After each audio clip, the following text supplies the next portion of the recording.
As we celebrate Labor Day, we must remember our historical journey that has taken us here. What was once Empire Day and a commemoration of our colonial past was transformed in 1961 by Premier Norman Washington Manley, who recognized the need to honor the workers of Jamaica as the true backbone of our society. So, with the stroke of his powerful pen, Labor Day was born.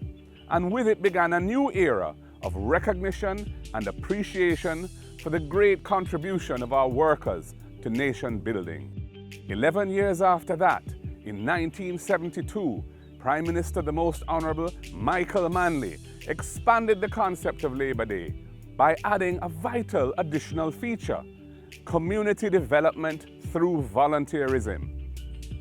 This year, we are continuing that vision and legacy in a special way by focusing on a critical aspect of our society: the need for greater inclusion and empowerment of persons with disabilities, the elderly, and all those who are vulnerable in our society.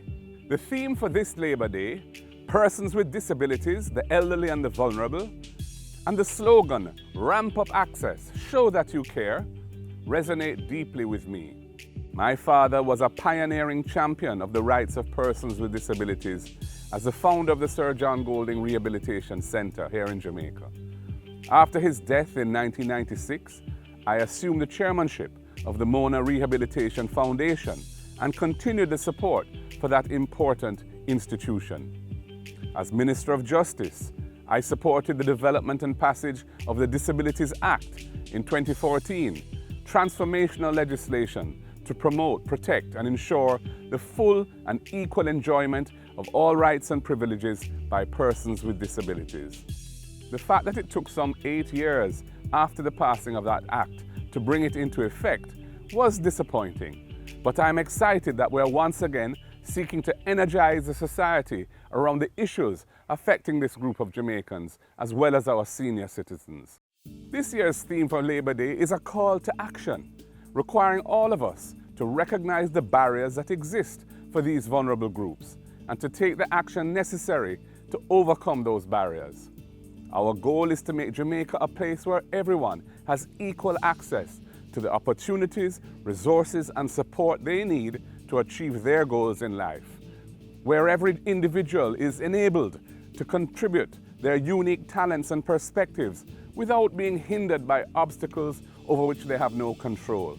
We must prioritize affordable and accessible healthcare, education, and social services that cater to the needs of all our citizens, regardless of their age or their ability. The solutions to these issues lie within our collective efforts as a people. However, ceremonial events and speeches are not sufficient to get us to where we want to be.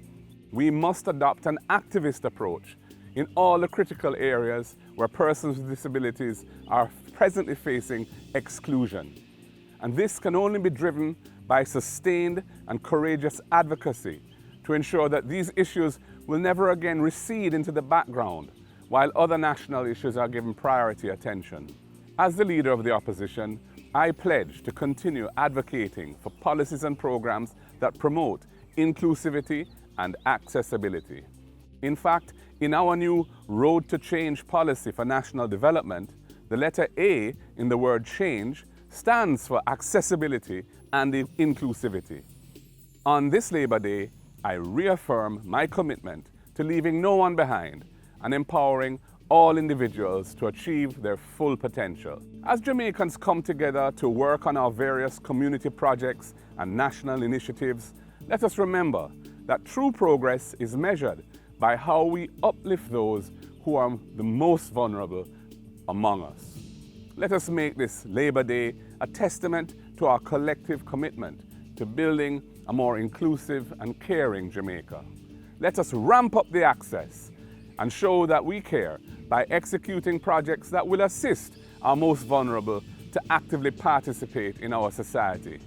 And these include important projects to promote greater access, such as installing ramps at entrances and exits, guardrails, braille signage, and making bathrooms wheelchair accessible. These initiatives will have a significant positive impact on the lives of persons with disabilities and the elderly. Let us use this Labour Day as a catalyst for change. I wish you all a safe and productive Labour Day. God bless you.